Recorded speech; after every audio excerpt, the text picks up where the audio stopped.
Yes. Okay, Vinaka. So there's people logging in. So Vakalevu. Oh, okay, hold on. Yeah.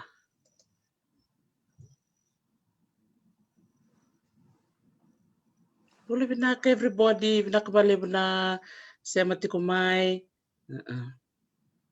Yes. Kona Veitalano ke Dr. Julie Field, na Ohio State University. Vinaka una Natale kai. Don't Vinaka me America. Don't Vinaka me viti Chosua Vakana Singa. Din Vinaka. Nakavale Sara na sema tiko Mai varani sese water. Kona Veitalano membaleti Yasawa. Vinaka may viti just na nga. Vinaka Tarayvosa. So Dr. Julie, we have our friends logging in from Mongolia, from Melbourne, from the United States, from Japan. Yes, Vinaka, Vikimnika Sara Navarong Chukumai, Konnichiwa, Chapani, Vinaka may Canada. Yes, Eta, Vinaka.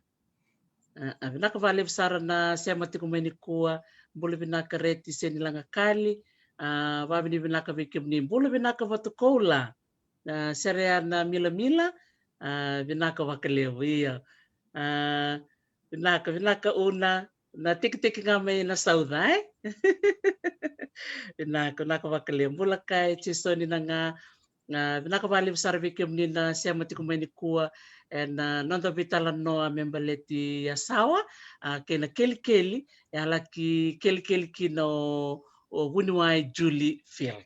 Yeah, Vuniwai Julie Field sa chingoni kua and kabini kua na vimamani vamai viti au natala takachikina so Veitalano makawa membaleti Yasawa. O tina ona nakaloko e nangona mai viti e nangai ngoli tali mai o Vuniwai Paulangereti. Member letter na vosa vaka Yasawa. Vinaka Vakalevu. Vinaka Vakalevu sara chonisito, mai Western Australia. Nambula Vinaka, dolo Vinaka merelesito vakadengu, mai Nandi. Isa, nambula Vinaka mai Nandi. Oh, Rananim, mai Pohnpei. Wow, Micronesia. Bula Vinaka chone rai kambula. Bula Vinaka mereseni vatu. Bula Vinaka mai Ingilandi. Londoni, ke Annie Valentine.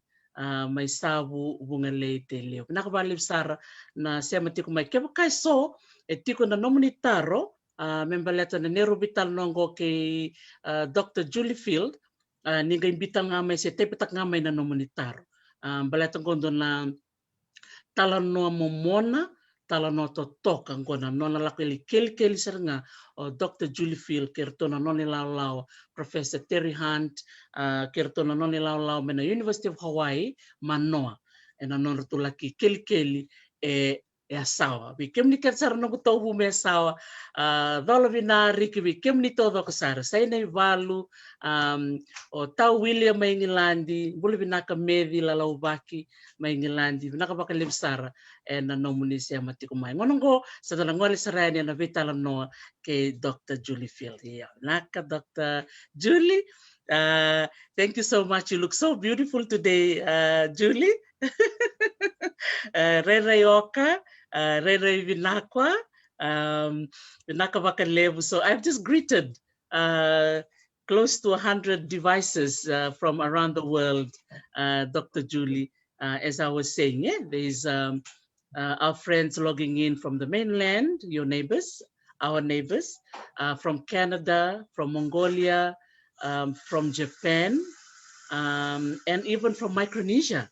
So there's a family logging in from there, from England. Wow. So there you go, my sister. We are global superstars, I'm sure, in the field of archaeology and anthropology. So, but we just want to, I think on behalf of our listeners, just want to acknowledge you, Julie, for giving up your time just to talk to us and share to us some of your research that you actually did in the 90s in the Yasawa. So maybe because there are some new viewers today who are watching in for the first time, would you be able to just share very briefly where you're originally from, where you're raised, and where you are logging in from too, just so they know a little bit of you? I'm from Washington State, originally in the United States, and I went to university at the University of Hawaii at Manoa. And after that, I did a PhD in archaeology there, and I focused on Fiji, and I finished in 2003. And after that, I had a couple postdoc positions where I worked at universities in England. And then I got a job at Ohio State University in Ohio, in the United States, and I've been there for almost 15 years now. And I'm a professor of anthropology, and I teach university classes in mostly archaeology, a variety of classes, and I do research in Fiji and Hawaii right now. And I have students who are hopefully going to follow behind me.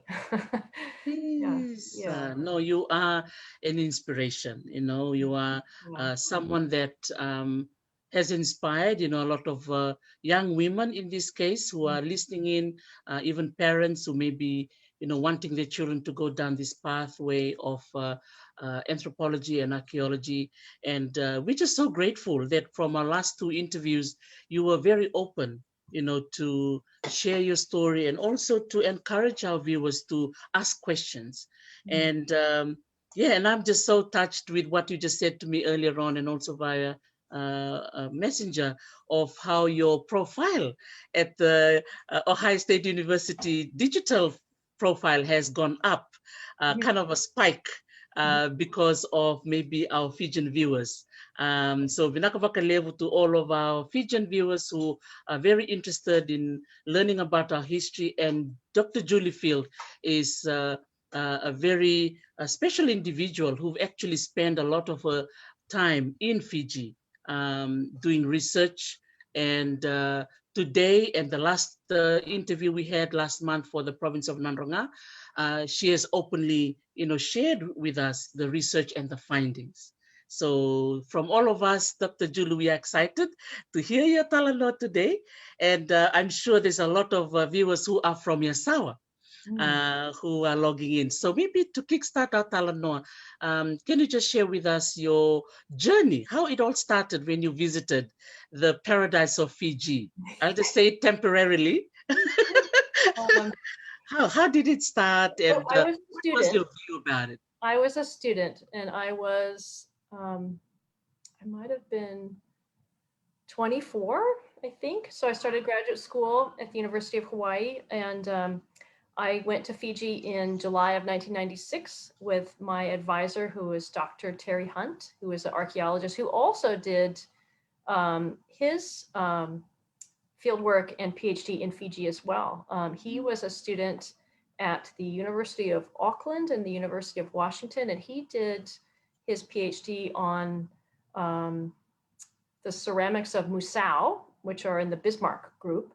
But he did his master's thesis on Yanutha Island, the little island of Yanutha that's kind of off the coast of Nadroga. And there's a bridge that goes across to that little island right now. And there was a rock shelter there, and he looked at the ceramics in that rock shelter. That was probably in the 1980s. So is that, do you think that's where the hotel is? Yeah, it is where the Fijian Shangri-La? The Shangri-La, yeah. Yeah. So you have to take a bridge, and once you get on the island, there's a limestone outcrop that's a kind of a overhang. And he excavated under that it might have been 1987, maybe 87 or something. So it was a long time ago. But he, as a student at the University of Auckland with Jeff Irwin, surveyed the Yasawas. And that might have been in the late 80s.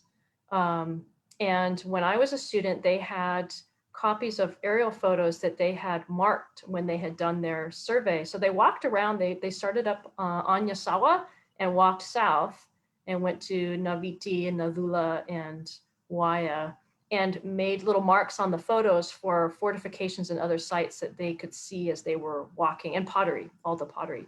So when I was a student in 1996, they had already completed excavations in 1994 in the trash pits behind Ratu Naivalu School in Yolombi Bay on Waya. And what I remember is that that school, I don't know if they still do this in Fiji, but they would dig trash pits behind the school to throw the rubbish in. And maybe they don't allow it now, but they used to, and they would dig the pits and then you throw the rubbish in the pits. And Terry Hunt and Jeff Irwin went and looked in the pits, and there was pottery in the pits, because as they dug down into the ground, they got down to the old beach that was underneath where the school is today. So they saw the sand and realized that when Lapita people first arrived in Fiji, the coastlines were actually further inland because the sea level was a bit higher then, and the beaches were further in. So where the school and the rugby pitch was probably where the Lapita village was, and they had dug the trash pits in that spot. And so there was the pottery. So they did an excavation in the trash pits and recovered the skeleton of a man who was the oldest Lapita skeleton in Fiji that's ever been recovered. And the name of that site was called Olo. And then when I came in 1996, we did surveys and then started excavations at a cave that was up above Yolombi village, and the cave was called Garnidangi, Cave of the Winds. And we did excavations at Olo again, but really just found more pottery. But at Garnidangi, there was about a 2-meter deposit inside the cave. And Ethan Cochrane, who is now a professor at the University of Auckland, he excavated in the cave. And inside that cave, about 1.5 meters down, was the skeleton of a young man who was probably a teenager inside of a lovo. And so that was really like shocking to us, because we did not expect to find anyone buried in the cave, and he was all bundled up inside the lovo. That cave and the materials from it were part of Ethan's dissertation that he wrote. He was a student also at the University of Hawaii, and he completed that in 2004, I believe. So I ran a field school with students at Olo in 2000 and, it was after the coup. It was 2001, the July of 2001. And there was a Lapita deposit. And I'm sure there's more of that Lapita site underneath the rugby pitch at the school, because it's very, you know how rugby pitches are nice and flat, right? Yes. So the school is located, at the curve of the bay, and you know how elementary schools are in Fiji. These are the boarding school where the kids come from other places and they sleep in the dormitory. And there's little buildings for the classrooms, but then there's the big rugby pitch out in front.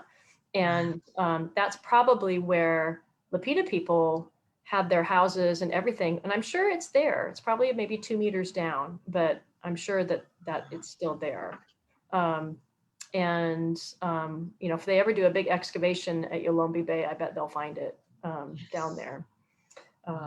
Which is not surprising, because it's a big, beautiful bay. Waya has very large bays on it on all the sides of the islands, but Yolombi has a very sandy bay.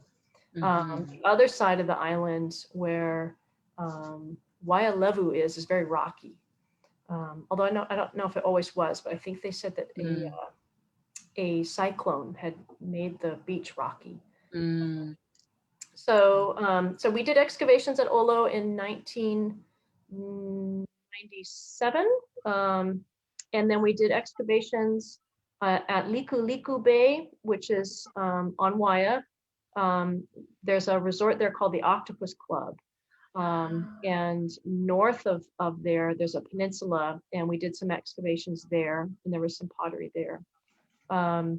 So Waya was probably colonized by Lapita people 3,000 years ago, and they've been there ever since. The villages that are on Waya are, the descendants of the people that colonized there. Ethan Cochran did excavations on Naviti in 2002, but I actually wasn't there, but I know that he did those. And then I know he went to the Mamanuthas and did excavations there as well. And that might have been in 2003, perhaps. He did a few more. And his dissertation was focused on looking at the pottery of the Yasawas to figure out how people made pots and also how they exchanged ideas about what designs should be on the pots. And so he really looked at the craftsmanship of pottery. So, I didn't really focus on the Yasawas. So I worked on the Yasawas a lot, but it really wasn't my focus. I was more like helping out my colleagues and directing, students and things like that. But there really has been quite a bit of work on Waya over the years. And part of it is because it has a long history, most likely because it's an island that has a lot of water. The other islands in the Yasawas don't have as much water on them. Waya has a very large mountain, a couple of mountains on it that are made of volcanic rock. And that volcanic rock holds the water. When the rain falls on the island, it sort of percolates through that rock. And so there are springs and streams on Waya, whereas Yasawa and Naviti and Navula, they're quite dry. And so I'm sure when the first Fijians arrived in the Yasawas and they sailed around looking at the islands, they're like, well, that one has a big spring and that one has a river. We're going to stay here. And so I'm sure they colonized the other islands as well, but Waya was a place that was easier to live on because it had that good supply of water. So I'm sure if someone wants to investigate the prehistory of the Yasawas, going back to Waya would be a good choice because I'm sure there's some very deep deposits there with Lapita, all kinds of things there. Vinaka, Julie. So in terms of your, the time when you were there, back in the 90s, what was kind of like anything you remembered apart from the pottery, any other materials that you were able to find from the excavations? There was a lot of shell, of course, like your beautiful earrings. I remember some very large trochus shells. I don't remember anything other than marine shell and fishbone and pottery. We really were in a deposit that was a midden, where people had just left their debris. So we didn't find anything like a post hole or anything that was from a house. Just a mix of pottery. Yeah. Wow. Okay. And when it comes to, like talking about pottery, and it's really interesting that, Ethan continued to do his research specifying his research on pottery. Was there any kind of a story or evidence maybe from the work that was done in Yasawa that maybe there was pottery made in Yasawa, or do you think that they were traded in? It's locally made. So one of my colleagues, Karen Aronson, she did her master's thesis on Yasawa tempers, and the temper is a grit like a sand or a gravel that you add to the clay to make it rougher. And she looked at Yasawa pottery, and she took the pottery and cut it with a saw to make it a very thin slice. And then look at it under a microscope, and you can use basically different lights inside the microscope to shine on the little bits of gravel inside the pottery and identify what the minerals are. And by doing that, she identified that the sand that was mixed into the clay was from the beaches of Waya. So the people made the pottery there, and probably because there are those streams on Waya, there's clay deposits there that they could use. And so the pots were locally made. And what Ethan was interested in is whether or not the designs on the pots, because people can make a design make a new piece of pottery anywhere in the world, but your ideas about what are you going to put on your pottery might come from some other place, like your childhood, on another island. And so he compared designs on pottery from the Mamanuthas and the Yasawas to look at exchange because those two archipelagos are quite close to each other, and tried to look at how different designs might have been transmitted. And it tells you a lot about women moving, because of course, who makes pots? Women do, right? Yes. And where do women learn their designs for pottery? From their mom, right? But in Fijian society, what happens when women get married? Where do they go? Does anybody know? Where do women go? Do they move or do they stay?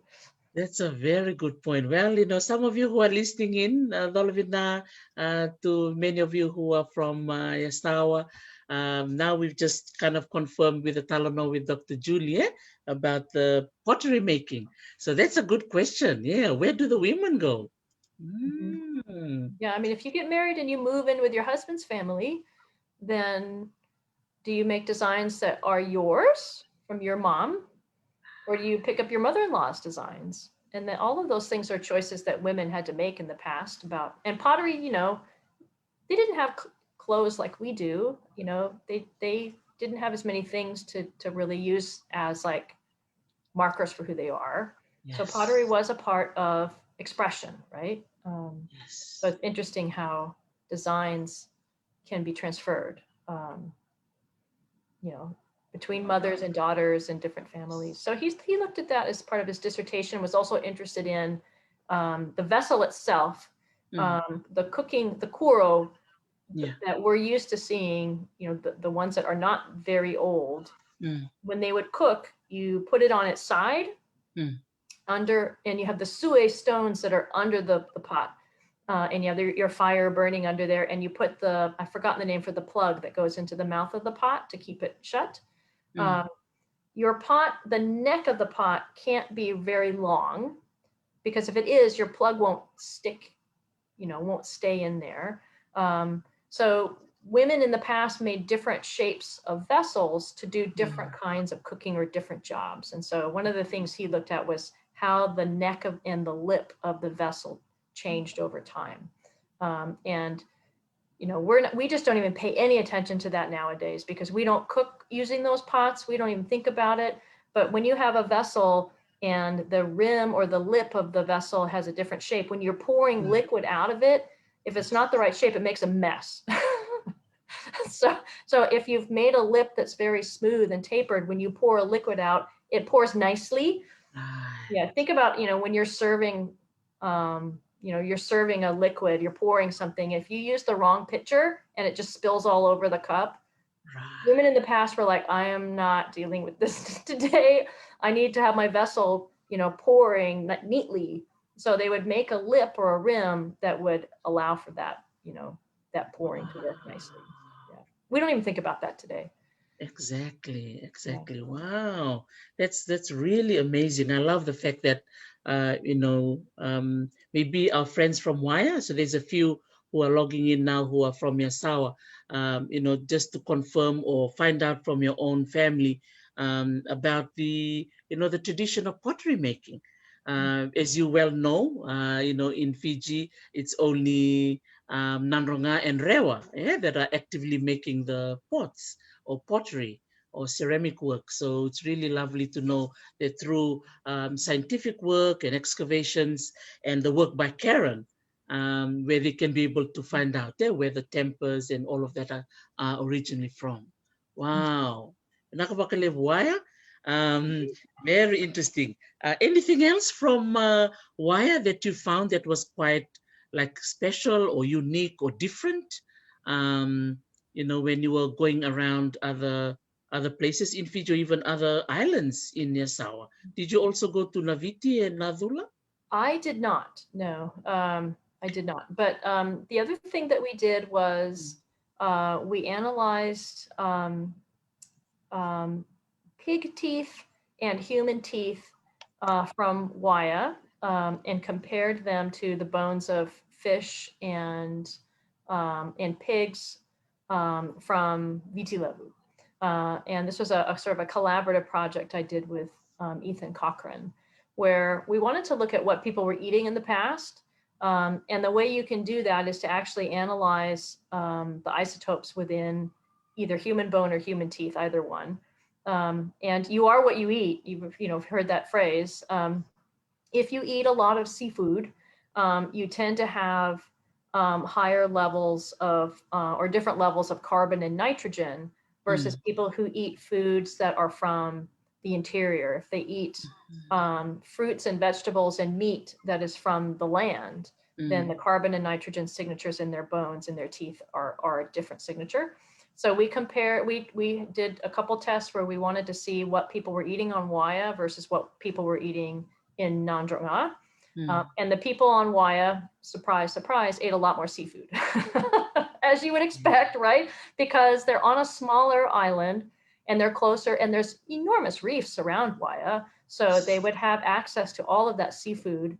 And so when people arrived on Waya in Lapita times, they took advantage of all of those reefs and all of the fishing spots. And they, were very good at identifying, this is the reef where we go fish for this particular fish, and this is where we go to collect something else. And that knowledge must have been passed down, through the generations, because the diet of people on Waya was very consistent over time. So they learned how to find all of those resources, and that became, their kai yanu yanu, they eat the seafood. And that knowledge was passed down through time.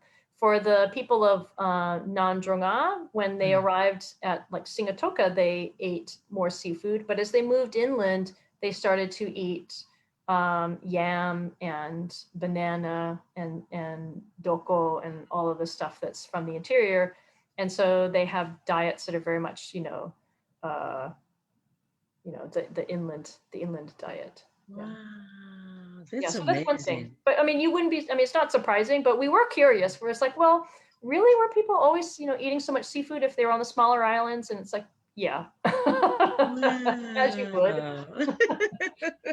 Yeah, it's really nice. I think the point you shared there, that that they just took advantage of what's around them. So they have a nice reef, so they have access to all the seafood, and so no wonder their diet and all the evidence of them consuming a lot of seafood was evident, and as well as our dear friends from Nandronga. So I was going to say Dr. Tomasi Basilawa, our friend Tomasi is going to live long. He's also listening in. Tau Tomasi. So we were talking about you, Tau Tomasi, before we went live. So thank you for your inquiry about, is it Nantala? Where he is Nandrala. from. Yeah, Nandrala. Yeah, Nandrala. Oh, wow. Okay. Awesome. Oh, Vinaka Vakalevu. And let me see, what was another thing? Oh, yeah, I remembered, for Waya, Julie, I think the last time I visited there, they were talking about the word Waya itself and how it had some connection to Samoa. When you were there, did anyone share any oral history or any stories that connects the island of Waya to Samoa? Not that I know, but one of my colleagues, Lisa Humphrey, was a cultural anthropologist, and she did her PhD research on the oral histories of land title and chiefly title on Waya. Wow. And she lived on Waya for several years and spoke Wayan. And she got all the stories. but on Waya there are two Tui Waya. So she had to be very careful about talking to people and asking questions and being aware of why there were two. And she would know probably the answer to that question, yes. But I don't know. I don't know that story. Right. Because I think if I remember,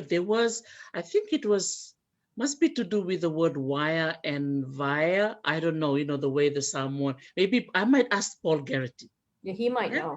Yeah, he might know. So I'll talk to him later today.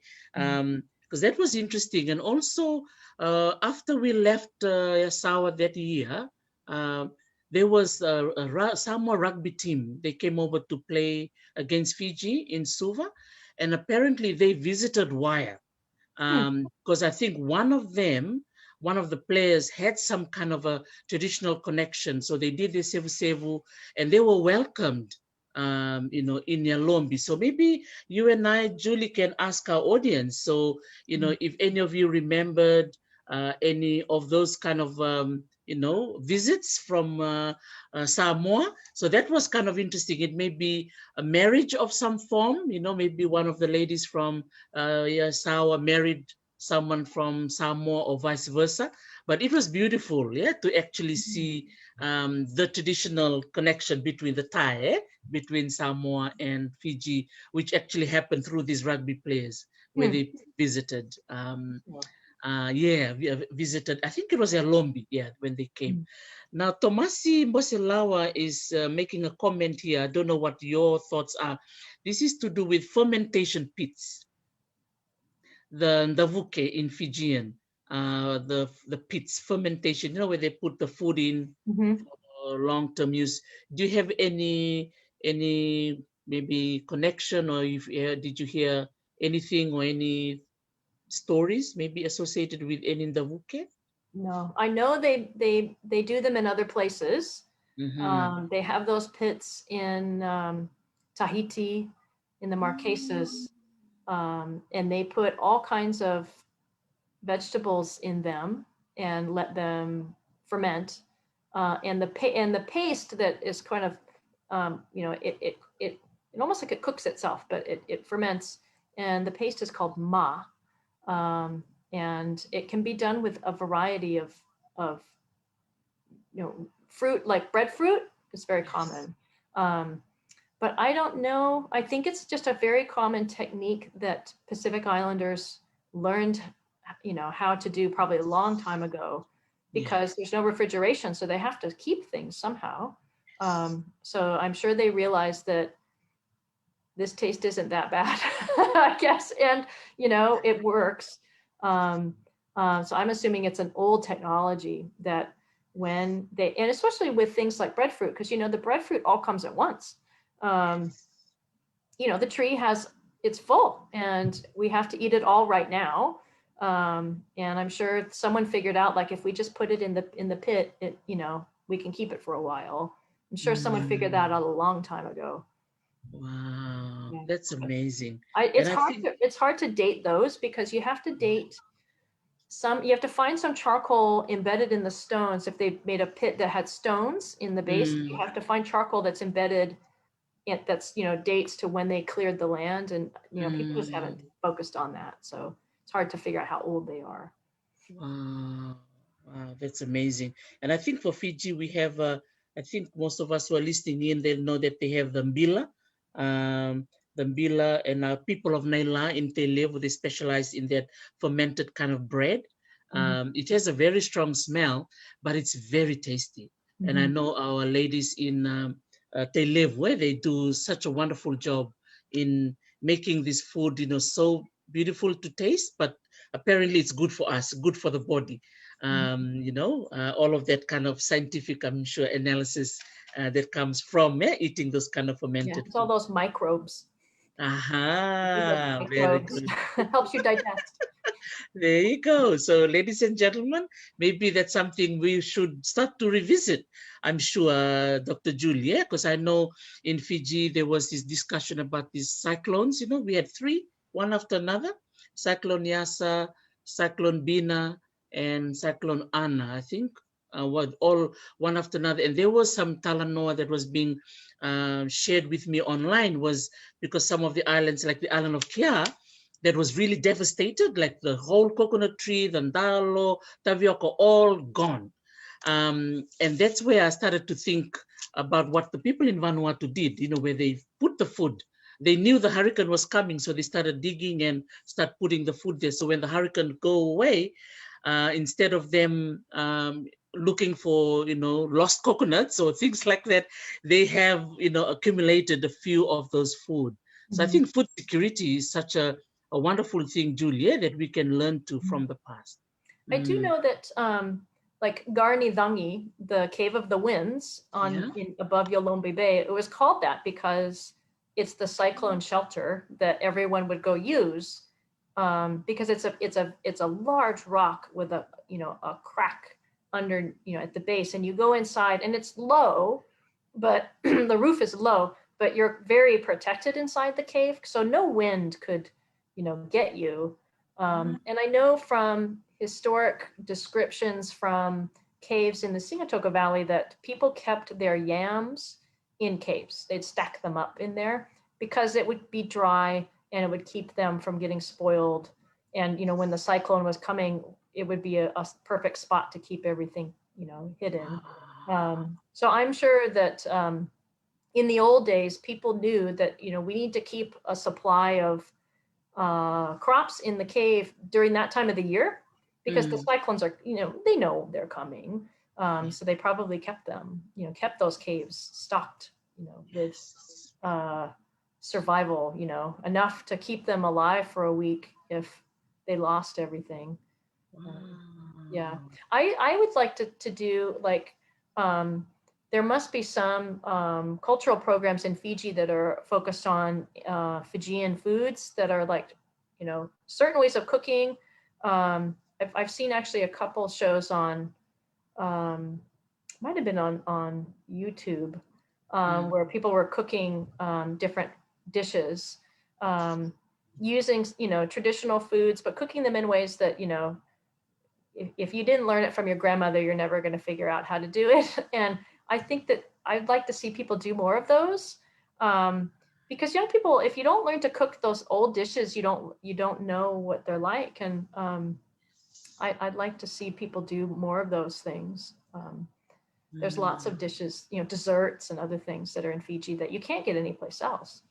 That is so true. Yeah. That is true. Because I know in some places like in Wainimbuka, in the Vakalevu province, I think in some of the interior part of Nandronganabosa and Namusi, they cook inside the bamboo, which is very unique and special in those places. So I think Dr. Julie, you made a really good point that, for our listeners that are listening in, or those who will watch our show after, can start, revisiting some of the old recipes. Yeah, even just write them down, because I know if you've moved away from Fiji, you can't get some of the ingredients anymore, because they're not where you are. But if you wrote them down so that you remembered, because I'm sure people remember, like, oh, I remember my grandmother made that. I know exactly how she did it. If we just would write those down, that we could maybe start making them and keep them. Yeah, Because there's knowledge in those recipes. Yeah. Absolutely. And again, the food too is like very medicinal in itself.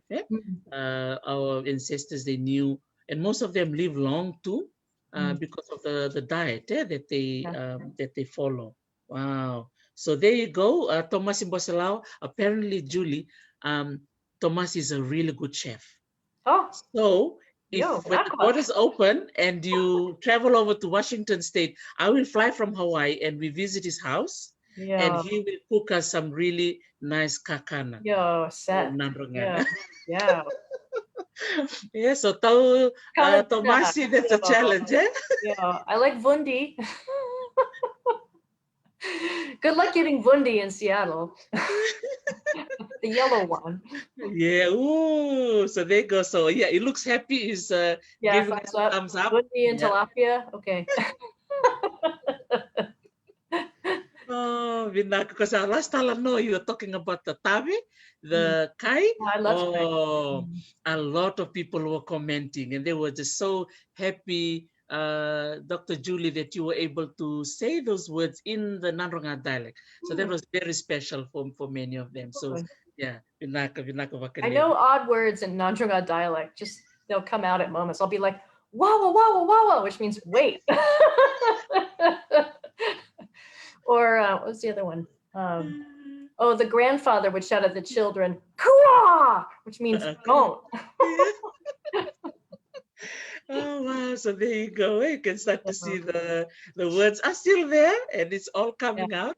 And when we visit Tau Tomasi, we will definitely, all those words will all come out, because I'm sure he will feed us really nicely. That all the food that was supposed to disappear will all reappear. Yeah. All right. Set. Vinaka is. And so I have a question here with regards to just the pottery that you found. So you were able to find Lapita plus other pottery as well, or they mainly Lapita that was found in Olo? There's Lapita, and then there were the later sequence. So I would say the Lapita was sort of late Lapita on Waya, so around 2,800, 2,900 years ago, roughly. And then the later pottery was probably Navatu phase, so around 2,000 years ago-ish. And then I remember there were surface scatters of pottery that were plain and some incising, and that's later like Wunda Ra, which is in the last 500 years. There are a lot of fortifications on Waya as well. There is a fortification on the shoulder of the very tall mountain that is on sort of the side of Yalumbi Bay. Yalumbi Bay is on the southern side of Waya, and there's a large basalt sort of, what would you call it? It's like this almost tipped piece of basalt, but it's very large. It's a mountain that goes straight up, and the top of it is called Vatu Naremba, which means Rock of the Falcon. And not halfway up, but a little more than halfway up, there's a shoulder on the side of Vatu Naremba, and there's a fortification there called Lakala. And Lakala had yavu and pottery scattered around it and some bits of shell. And then there's other fortifications on Waya that have stacks of coral boulders that we were told were stones that were stored to be thrown at the enemy. So you can imagine they'd stack them up there, and if there was a battle, they would grab those big stones and throw them over their heads and, hit the people that were invading. So there's stacks of stones up there. And I think, Waya, it's a very rugged island. It's got very tall, steep peaks. So they put fortifications in places, that were pretty inaccessible. But there were other parts of the island that are really inaccessible, like a cliff. So it's a rough island. So I'd say, it had water, it had cliffs, and it had the land that they use for the gardens is very hilly. So it's a very rugged place to make a living. And I'm not surprised that the diets really were very marine focused, because the land that's there for the gardens is not as much because it's quite slopey. It's like hilly. So I'm sure they, relied on fishing from the moment they got there, that they relied on fishing. Oh, wow. So there you go for our dear friends listening in. The fortification that they have. So they would have used it during, for protection when they are invading parties. And it's really nice to know that they have those rocks, those stacked rocks. Wow. Man, that's wonderful. Another question I have as well was, when you were there, did you also hear of any other maybe connection when it comes to the weaving of sail, like the specialization for weaving for women? Was there any discussion of the mats for the women or anything like that when you were there in Waya? I don't remember that though. I don't. Is it the word lava? Lava? Yes, lava. Lava. I don't remember hearing stories about it. I remember the word.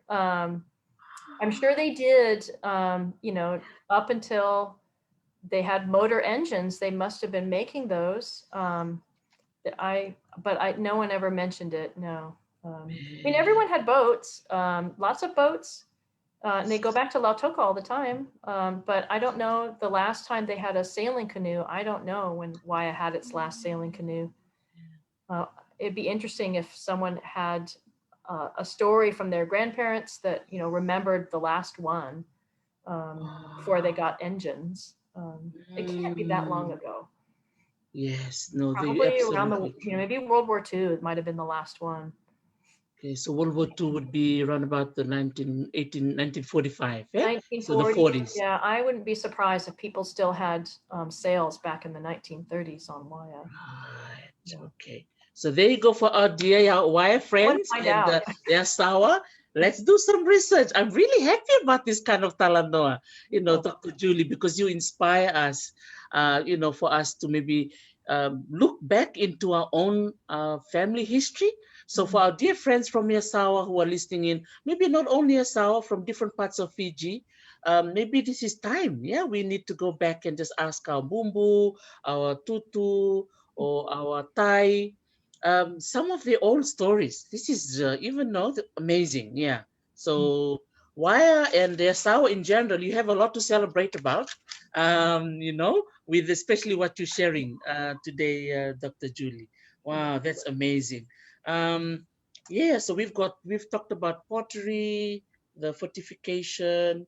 Yeah. Any other interesting facts or any memories? Because we're just going down memory lane with you. I know. It's just so beautiful. I just love to, hear real stories. For our listeners, what Julie is talking about is she didn't read it in a book last night.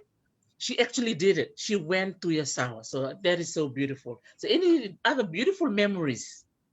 It's a beautiful island. I remember incredible memory of just how beautiful Waya is. It really is the most spectacular island. And I remember hiking on it because we would go up to those Koronivalu, and you can go, it's a very hard walk up to the top of Vatu Naremba, which is the top above Yolombi Bay. The most incredible view. Amazing. And I remember there were baby goats up there because the mommy goat would leave the baby behind, and you could just pick them up and they didn't know. I remember that was quite amazing that the goats were there. But there was also pottery up on top of Vatu Naremba. So, ancient Hawaiian people were all over that island. And I'm sure they could see a really long way from the top. They must have had scouts that would hang up out there and look, for other ships that were coming from the Mamanulas, or you could look towards Veitalano. You can see the hills that are behind Nandi from the top of Waya. And from Veitalano, Waya sticks up. It's very tall compared to other islands. So if you were anywhere, Lautoka, if you were sort of north of Lautoka and you look towards the Yasawas, Waya is like very, very obvious. So I think it must have been a hub really for the whole, that, western side of Veitalano, the Yasawas, everyone I'm sure came back and forth and crossed Waya and then, went someplace else. It would have been a place that would have been an attractive place if they were on their way, someplace else. So there must be some incredible, oral histories about, Waya as a landing spot, connecting it to other places. Wow. Oh, this is amazing. Yeah, this is awesome. Dr. Julie, just for you, remembering certain things, hiking and finding those really cute special animals, the goats. So the mare and the goat curry. I'm sure I was going to ask, did anybody cook any goat curry for you? Yes, there was goat curry. Yes, lots of goat curry. Oh. I remember eating a dish that was made from, it was called druka. It was like a creature that stuck to the rocks, and you have to pry it off. I think they call it chitin in English. I think, is it tanruku? I'm not sure. Tanruku. I remember eating that on Waya, and I never had that anyplace else. Wow. Yeah, that's one thing I remember. Yeah, see? I hope they still eat that. I'm sure they do. Oh, and the kokonda. The kokonda on Waya was outrageously good. See, really that was good. My next question. I was going to ask you as well. What were some of your memories of the food? Kokonda from Waya was outrageously good. Yeah, they have that special seaweed that's crispy. It's like nama. It's made these little green. They look like berries, but they're green, and you can make a soup with it, and really incredible kokunda. Yeah. They have all that great fish. Man, so the fish, I'm writing it down. Nama, on the num, is that the grapes, the sea Yeah, grapes or whatever they nama. call it? Yeah, it's Yeah. crunchy, yeah? Yeah, Yeah. that's it. Sea grape.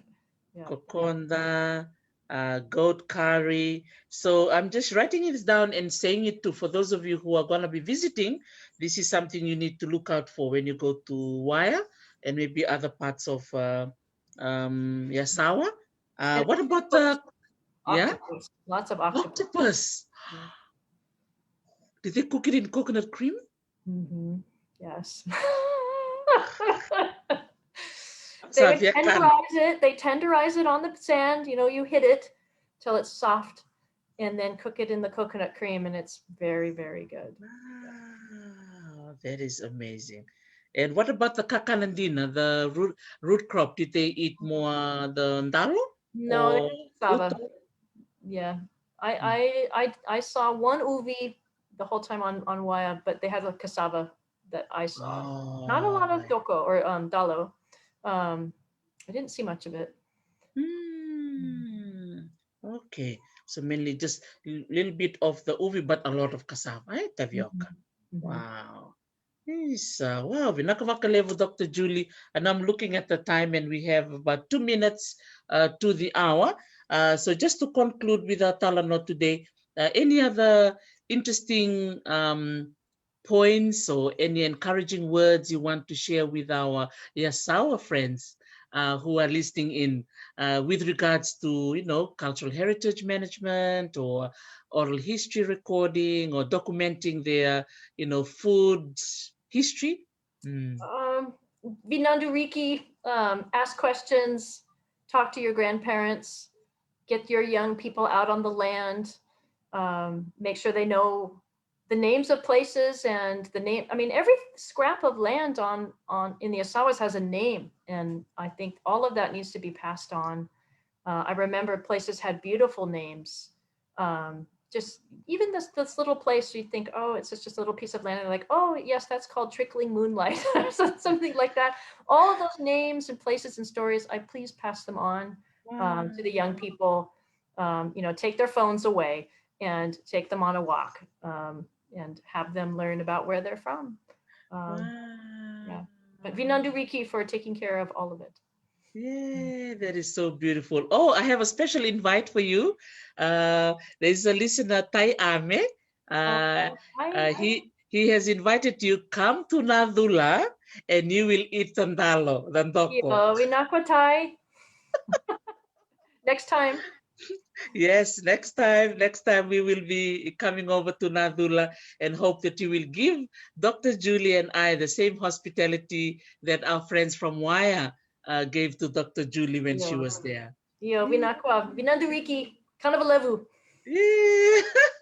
Vinaka Vakalevu, Dr. Julie. So from all of us who are listening in today, we just want to say Vinaka Vakalevu for your time and the joy that you share with us. You know, there's so much love shared on the platform. They're just saying, you know, so much deep appreciation of allowing us, you know, to reflect on ourselves, the importance of place names, you know, that you've just mentioned, the importance of us to go back and record our history, talk to our Thai, talk to our Mbumbu, talk to our family, record those yummy recipes. So Tomasi Boselawa, we are coming to your house at in Seattle. So I know you're going to be shouting us, not literally, giving us yummy food as well as some yummy kava.